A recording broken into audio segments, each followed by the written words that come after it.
अस्सलाम वालेकुम दोस्तों, मेरा नाम आसिम सुमरा। आप देख रहे हैं सुमरा टेक्निकल टीवी। दोस्तों, उम्मीद करता हूँ सब दोस्त खैरियत से होंगे। दोस्तों, आज हम बात करेंगे Haier refrigerator DC inverter unit के बारे में। इसका पीसीबी किस तरह से चेक किया जाता है और इसको अगर रिप्लेस करना हो तो किस तरह से रिप्लेस कर सकते हैं।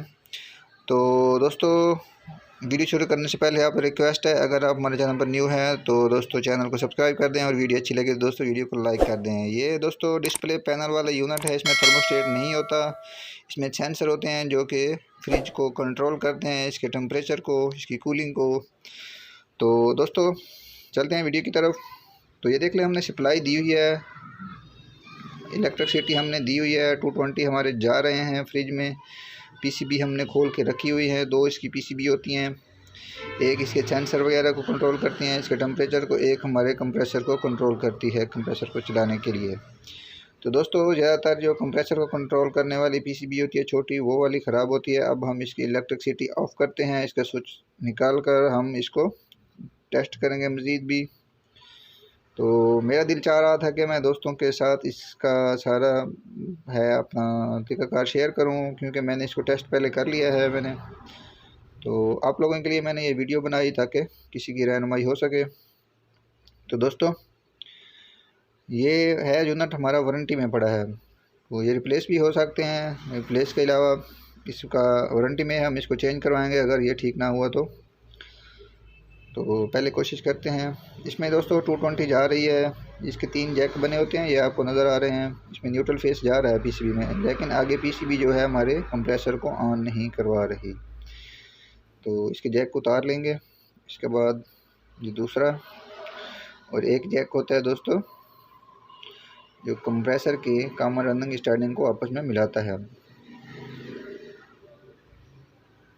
तो इसके ये देखें, पीसीबी हमने अलग कर ली। तो दोस्तों, इसका जो कंप्रेसर का चेक करने का तरीका है, इसकी कॉमन रनिंग स्टार्टिंग जो तीनों पॉइंट हैं, इसको हम कंटिन्यूटी मीटर को कंटिन्यूटी पर लगाकर तो चेक करेंगे तो एक ही मुज़ाहमत शो होनी चाहिए। यानी कि 2 आ रहा है तो तीनों के ऊपर 2 आए, 3 आ रहा है तो तीनों के ऊपर 3 आए, 10 आ रहा है तो तीनों के ऊपर 10 ही आए। तो अगर तीनों के ऊपर एक जैसी मुज़ाहमत शो हो तो हमारा कंप्रेसर दोस्तों ओके माना जाएगा, ना ही हम इसको डायरेक्ट स्टार्ट दे सकते हैं। तो सिर्फ हम मीटर की मदद से इसे टेस्ट कर सकते हैं, सीरीज़ वगैरह के ऊपर भी हम इसको टेस्ट नहीं कर सकते। तो ये होगी बात इस तरह। अब ये वाला पीसीबी हमारा दोस्तों है ओके, तो इसको भी हमने चेक वगैरह कर लिया, ये बिल्कुल क्लियर पड़ा है। तो हमारा इसके छोटे पीसीबी में मसला आ रहा है, क्योंकि हमारा कंप्रेसर ऑन नहीं हो रहा और हमें फ़ॉल्ट भी जो है इसका सामने से ट्रेस हो गया। ये इसके 3-4 पॉइंट जो हैं इसके कंपोनेंट छोटे छोटे बने हुए, ये वाले इसके बर्न हो चुके, यानी कि जल गए। ये आपको सामने वीडियो में नज़र भी आ रहा होगा। मसला असल में इसमें आ रहा है। तो ये है दोस्तों वारंटी में, हम इसका क्लेम करवाएंगे और न्यू पीसीबी ले आएंगे। चलो, तो दोस्तों हमने इसका क्लेम के लिए भेजा और इसका क्लेम हो गया और न्यू पीसीबी हमें कंपनी से मिल गया। और न्यू पीसीबी ले आने के बाद इसको अब किस तरह से फिटिंग करनी है, इसका क्या तरीक़ाकार है, तो इसका बॉक्स को किस तरह से ओपन करते हैं, सारी चीज़ मैं आपको डिटेल के साथ इसमें बताऊंगा। तो वीडियो के साथ आपने जुड़े रहना है, क्योंकि अक्सर टेक्नीशियन हैं जिनको नहीं पता होता कि इसको किस तरह से फ़िट करना है और न्यू पीसीबी को ख़राब कर बैठते हैं। तो इसमें जो अर्थ वाली वायर होती है दोस्तों, इसका बहुत ही अहम किरदार होता है, इसको आपने लाजमी लगाना है। पहले भी किसी टेक्नीशियन ने इसकी अर्थ की वायर जो है वो काट दी थी। ये है दोस्तों इसका जैक, आपको देख रहे हैं, कॉमन रनिंग स्टार्टिंग यानी कि कंप्रेसर को लगाने के लिए। ये हम सेम वैसे ही लगाएंगे और इसका पहले मैं बॉक्स जो है ऊपर ओपन करता हूँ, पीसीबी को निकाल कर आपको दिखाता हूँ। दोस्तों, इसके ना लॉक बने होते हैं साइडों के ऊपर, इनके लॉकों को खोलना होता है और इसका कवर जो है वो रिमूव हो जाता है। एक ऊपर वाला कवर है, इसके ऊपर एक पेच भी लगा होता है। तो यहाँ पर कनेक्शन होते हैं इसकी इलेक्ट्रिसिटी के, इसकी जो तारें वगैरह हैं उसकी। तो चलें इसको ओपन करता हूँ और आपको दिखाता हूँ। ये देखें, जैसे मैं साइड पे इसको दिखा रहा हूँ आपको, गौर से देखना है। अक्सर पीसीबी टूट भी जाते हैं यहाँ से खोलते हुए, किसी को ना पता हो तो। तो ये देख लें, ये हमने इसको रिमूव किया। रिमूव करने के बाद ये एक लॉक आपको छोटा सा नज़र आ रहा है, एक ये है, एक अंदर होता है। ये इसके 3 लॉक होते हैं, ये देख लें। बस ये लॉक ही इसके लगे होते हैं। और ये अर्थ जो है, मैंने पहले भी आपको बताया, अर्थ इसका बहुत ही मेन किरदार करता है। अर्थ इसके ऊपर ज़रूरी होना चाहिए। आप अर्थ नहीं लगाएंगे तो पीसीबी बहुत जल्दी ख़राब हो सकती है। पहले भी अर्थ काटने की वजह से भी ये मसला हो सकता है, क्योंकि इनके इलेक्ट्रिसिटी, इनके वोल्टेज जो हैं वो भी बिल्कुल क्लियर हैं। तो अब इनके हमने 3 जैक पहले उतारे थे, वही हम दोबारा से लगाएंगे। एक कंप्रेसर वाला, 2 इसको पीसीबी को आपस में इलेक्ट्रिसिटी देने के लिए, और दूसरे पीसीबी को आपस में ज्वाइंट करने के लिए। तो ये देख लें, ये न्यूट्रल फेस भी हमने दे ली और दोनों पीसीबी का कनेक्शन भी हमने आपस में कर दिया। तो अब हमारा कंप्रेसर का रह गया, हम कंप्रेसर का भी अब लगाएंगे।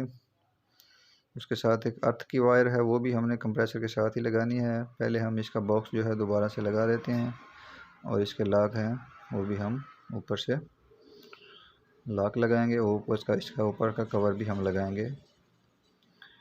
तो चलें पहले ये वाला काम करते हैं, उसके बाद हम इसकी फिटिंग करेंगे। बस होती इसमें दोस्तों एहतियात है, बस एहतियात से और देखभाल कर काम करें तो कुछ भी नहीं होता। ये देख लें, यहाँ पर एक इसका स्क्रू लगना है, वो हम लगाएंगे, और ऊपर से हम कवर लगाकर उसको भी स्क्रू की मदद से टाइट कर देंगे। तो चलें, इसका स्क्रू भी हमने टाइट कर दिया। अब हम इसका अर्थ लगाएंगे कंप्रेसर के साथ। इसका अर्थ भी लगना है, एक इसका पीसीबी जो है इधर पेज के साथ टाइट हो जाएगी। ये है इसका अर्थ का, और ये देख लें हमने साथ में अर्थ भी लगाया, और हमने पीसीबी को जैक जो है कंप्रेसर के साथ अटैच कर दिया। अब हम पीसीबी को कंप्रेसर के साथ लगाएंगे, उसके बाद हम इसको ऑन करेंगे। ये कंप्रेसर के साथ भी एक छोटा सा लॉक बना हुआ है, ये देख लें। लॉक के ऊपर हम पीसीबी रखेंगे, और नीचे एक स्क्रू है वो हम टाइट कर देंगे, और अर्थ जो है हम बॉडी के साथ अटैच करेंगे। एक अर्थ की वायर हमने कंप्रेसर के साथ अटैच की, एक हम बॉडी के साथ अटैच करेंगे। आपको नज़र भी आ रहा है, पहले वाली अर्थ की जो केबलें हैं वो कट चुकी हैं, किसी ने काट दी। तो यहाँ पर स्क्रू लगता है, देख लें। स्क्रू लगाने के बाद पीसीबी कम्प्लीटली फिटिंग होगी उसकी। तो अब इसका अर्थ का जो सिस्टम है वो भी हमने लगा दिया, और अब हमने इसको चला दिया। दोस्तों इसका एक तो खर्चा है ना अपना इन्वर्टर रेफ्रिजरेटर का, बिल्कुल ही मामूली है। ऐसे समझ लें कि एम्पेयर आपके सामने 0.1 एम्पेयर इशारिया 1 शो हो रहे हैं, यानी कि ना होने के बराबर करंट ले रही है। बहुत ही इलेक्ट्रिसिटी की ये बचत देती है। इसका डिस्चार्ज जो है वो भी गर्म होना शुरू हो गया है, हीट अप, और ये कूलिंग भी कर रही है अच्छे से। तो अंदर कूलिंग भी इसकी दोस्तों आ रही है। तो ये मैंने आपसे डिस्कस की, A to Z सारी इन्फॉर्मेशन आपको दी। तो अब कूलिंग भी इसकी होना शुरू होगी। अगर फिर भी कोई मसला हो तो आप मुझसे डिस्कस कर सकते हैं कमेंट बॉक्स में, मैं आपको उसकी रहनुमाई दे दूँगा। तो उम्मीद करता हूँ दोस्तों ये वीडियो आपको अच्छी लगी होगी। तो मैं एक बार फिर दोहरा रहा हूँ, कोई मसला हो तो आप मुझसे बाद में भी पूछ सकते हैं। मिलते हैं नेक्स्ट वीडियो में, तब तक के लिए अपना भी ख्याल रखिएगा, दुआ में याद रखिएगा। अल्लाह हाफिज़।